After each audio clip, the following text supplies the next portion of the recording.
Hey everyone, Heero here, and today we're gonna look at Anby, the burger-loving soldier zero who relies on combos and the new aftershock mechanic to deal big PP damage. I'll be discussing her kit, builds, engines, and possible themes. Just as a quick disclaimer though, the footage and information that will be shown is from the creator experience server, so things can still change when her banner drops. But first, let's quickly discuss what the aftershock mechanic is. Aftershocks are like additional damage procs which are triggered by a unit's abilities or by fulfilling a certain condition.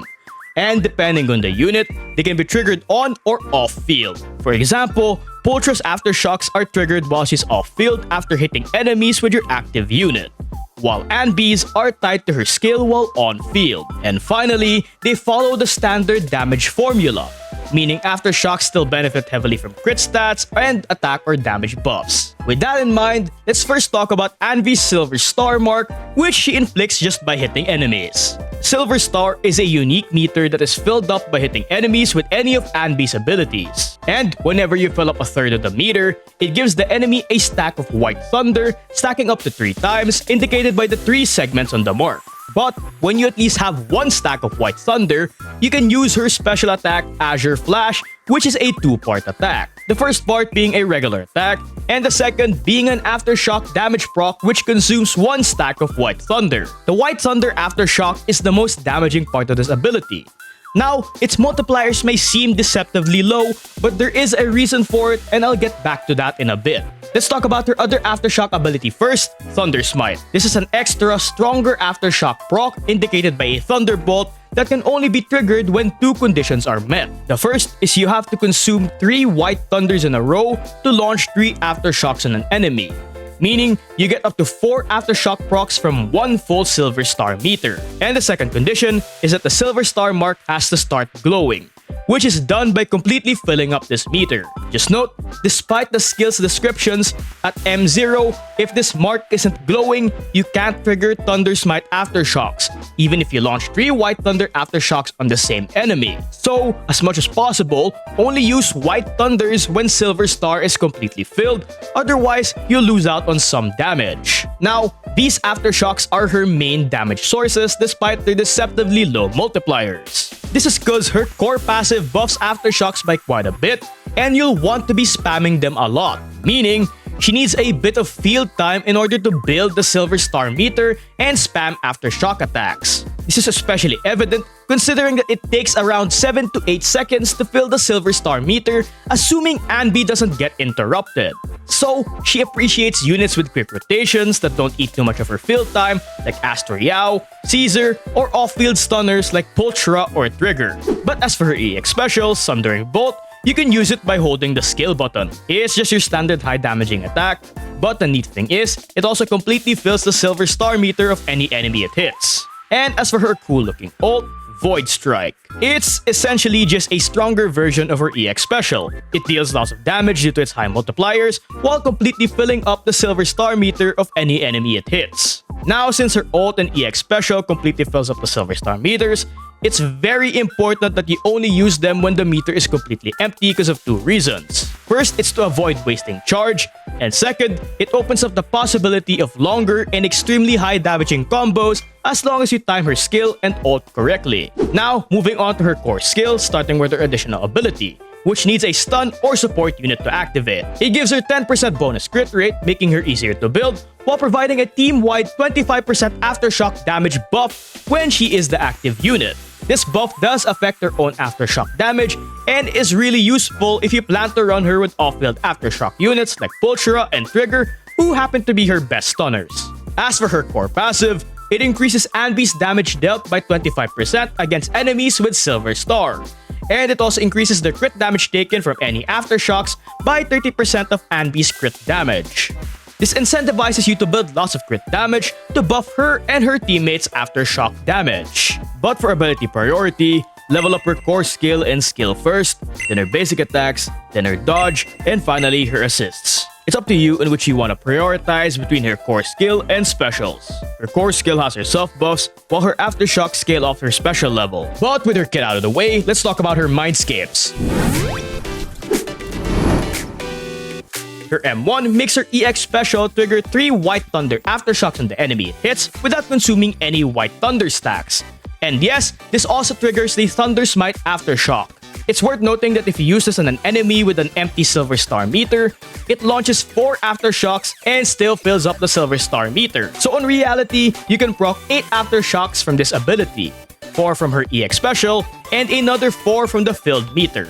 Her M2 not only gives her 12% bonus crit rate, but it also makes her ult give 6 stacks of Thunder Scry, which she could spend instead of White Thunder stacks to trigger aftershocks from her special. This allows you to proc a ton of aftershocks after casting her ult. In total, her ult will now give 12 aftershocks, 8 from the 6 Thunder Scry stacks, and 4 from the Silver Star meter her ult fills up, while her M4 lets her ignore 12% electric res for enemies with a Silver Star mark. Nothing really too notable, it's just more Anby damage, which is neat. And finally, her M6. After triggering 6 White Thunder aftershocks, Anby launches a vortex dealing 1000% of her attack as electric aftershock damage. And with her Mindscapes out of the way, let's talk about her possible Wenjins. Anby's signature Wenjin gives her 78% crit damage from its main stat and passive. Aside from this, hitting an enemy with a special, basic, and aftershock gives a stacking 10% crit damage buff for 30 seconds per ability for a total of 30% crit damage.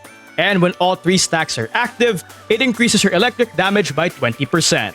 This Wenjin gives a total of 108% crit damage, all on top of increasing her electric damage, which is not only insane for skyrocketing her damage output, but for also buffing your team's aftershock damage due to Anby's passive.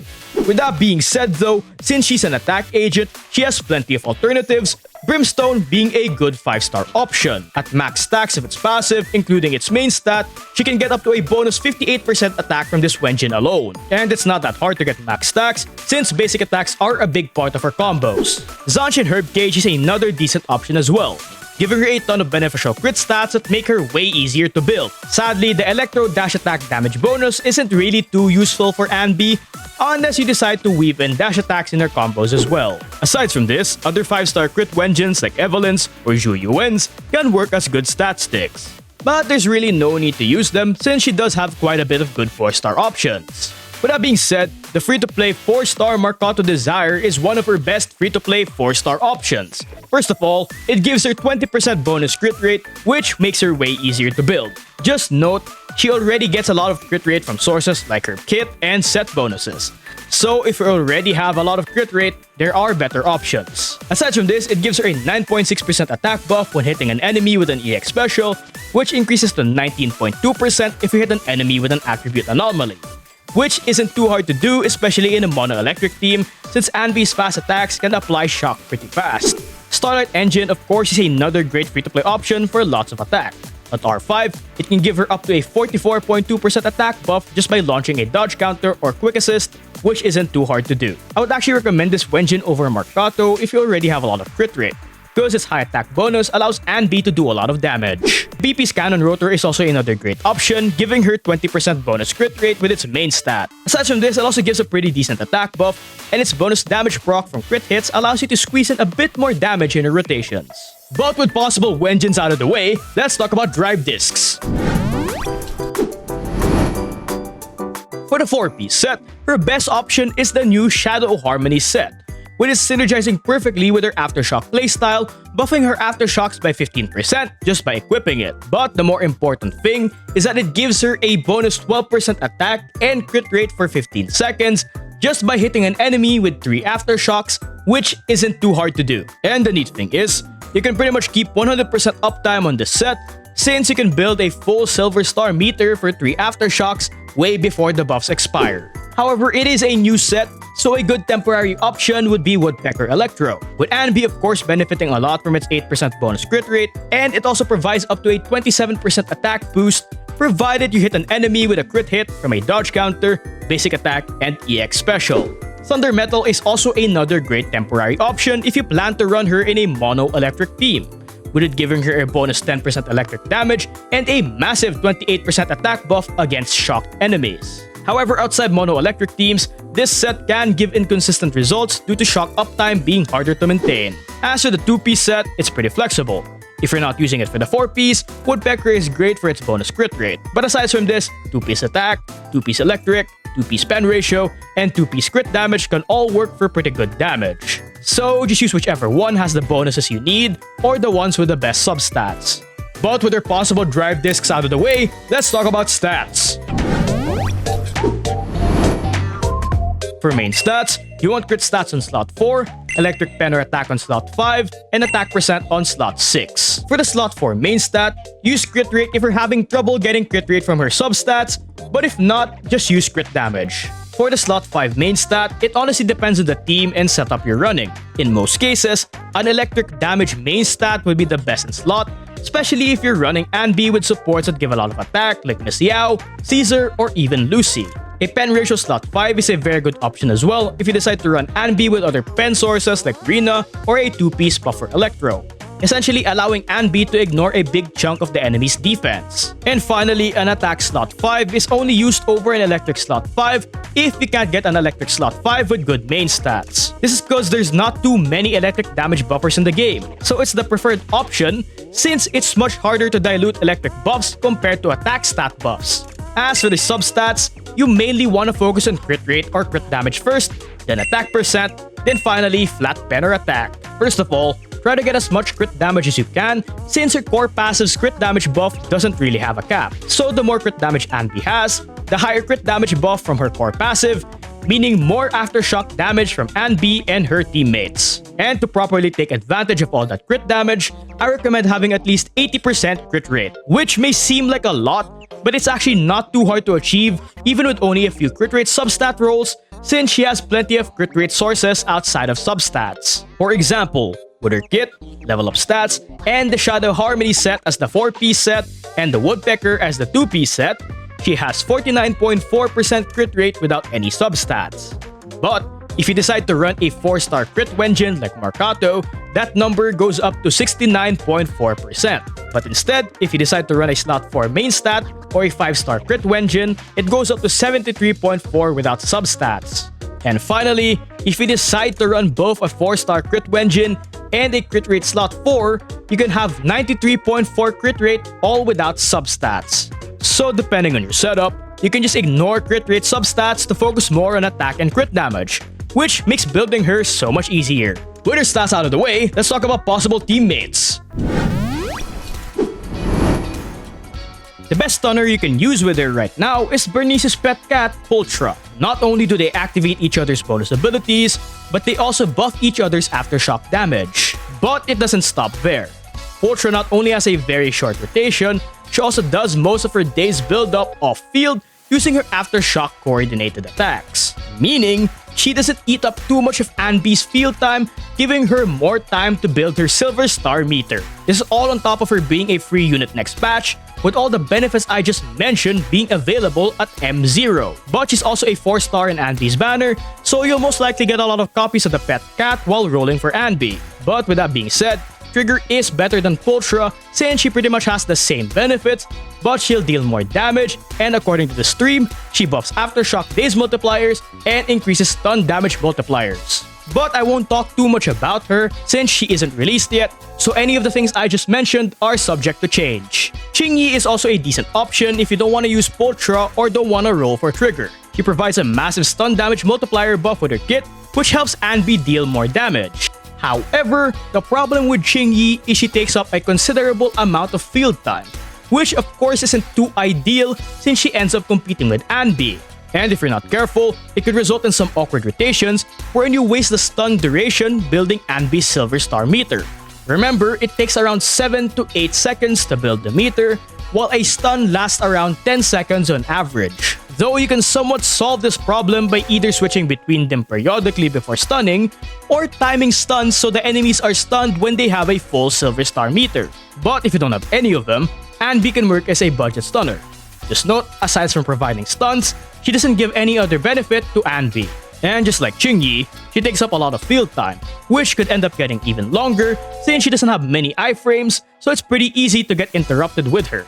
However, despite it being really funny running 2 Anbys, if you plan to use a budget stunner, just use Potra. She's free, and she provides more benefits than regular Anby for Anby. As her supports, one of her best ones is Evelyn and Wise's wife, the astronomical Astra Yao. She enables Anby to do massive damage by providing a damage and crit damage buff on top of giving a massive 1200 bonus attack, while also providing heals for comfort and chain attacks with her ult.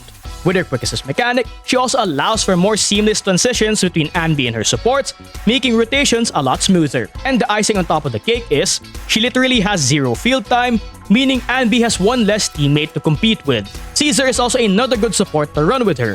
She gives her shields for more comfy gameplay, a massive attack buff, and a damage taken debuff to enemies, allowing for more damage. This is all on top of her acting as a pseudo stunner and increasing days with her ult, which provides more stuns for more bursts of damage. And of course, her rotations are also super short, which is good for Anby. But if you don't have Astra Yao or Caesar, Lucy is a really good alternative, with Lucy technically being a free unit that gives a good attack buff. And as a bonus, her rotations are also super short, and she also gives bonus crit damage if you have her M4. Nicole is also another really good option to use for both beginner and old players alike. Not only does she provide a huge defense shred, she also provides a 15% crit rate buff if you have her M6, which enables tons of damage for her sister. This is all on top of her rotations also being super short. And lastly, Rina is also another good support, especially for mono shock teams. Her pen ratio buff allows Anby to ignore a big chunk of the enemy's defense, especially if she's running a pen slot 5. Now her buffs are pretty short, only lasting 5 to 7 seconds, but her rotations are also pretty short, so despite having to play in a more quick swappy playstyle, she doesn't really hinder Anby's performance all too much. But if you have her M1, you won't have to worry about any of that. With her possible teammates out of the way, let's cook up some teams. Now, before we cook up some teams, just note you need at least one of the characters shown in screen to activate her additional ability. And as usual, just pick a bang boo that would suit the party. But with that being said, there are quite a bit of comps you can run with Anby. The first is the standard hyper carry comp with a support and stunner of your choice. So, just use whoever you have. Alternatively, you can just run her with Chingy and Rina for a mono shock team. However, the best variation of this comp right now is one with Anby, Potra, and then either Astra Yao or Caesar. In my own humble opinion, Astra Yao or Caesar are pretty much even when it comes to their performance in this comp. Miss Yao provides a bit better offensive buffs while also making rotations smoother due to her quick assist mechanic, while Caesar on the other hand also provides pretty good offensive buffs along with a shield to prevent interruption. So just use whoever you prefer, cause them combined with Potra and her off-field aftershock stunning enemies all have very low total field time due to their short rotations. But speaking of which, this team is generally played with Anby being on-field most of the time, which gives her ample opportunity to build her silver star meter with combos and spam aftershocks with her skill, with you only switching to Caesar to refresh her buffs and Potra to refresh her aftershock counter. But just note, for Anby's stun teams in general, especially if you decide to run Chingy, it's best to time your stuns to when you at least have the full silver star meter and her EX special active. This is to prevent the awkward moment of you using the entire stun to build Anby's silver star meter. And it also ensures you get at least 2 to 3 full silver stars or 8 to 12 aftershocks during the stun. Now, it's actually quite hard to time stuns with Potra since her aftershocks are coordinated attacks. But the best way I found to do this is to delay refreshing Potra's aftershocks just by a very tiny bit, so Anby has a bit more time to build her silver star meter. But the neat thing is, due to all the supported buffs and Anby's own self buffs, she still deals pretty decent damage even outside stun windows. So not having a stun while launching aftershocks or building her silver star meter doesn't really cause too big of a damage drop-off. And due to how much damage Anby ends up doing with his team, he can basically clear just about any endgame content, being able to perform quick shield defense clears and achieve high scores and deadly assault with ease. The second type of comp you can run her in is a double support comp with 2 of any of the supports I mentioned in the synergy section, so again, just use whoever you have. But in my opinion, there are 2 best variations of this comp. The first one is with Anby, Astra Yao or Caesar, and either Rina or Nicole. and you play it in a bit more quick swappy playstyle to refresh Rina's buffs or Nicole's debuffs. And the second one is with Anby, Caesar, and Astra Yao. This is the team I'll showcase because I personally prefer this one since it not only provides more comfort due to Caesar's shields, it also gives Anby a lot of field time to show off her amazing animations. Now, if you're worried about her damage output in this team comp due to the lack of stunners, well, don't be.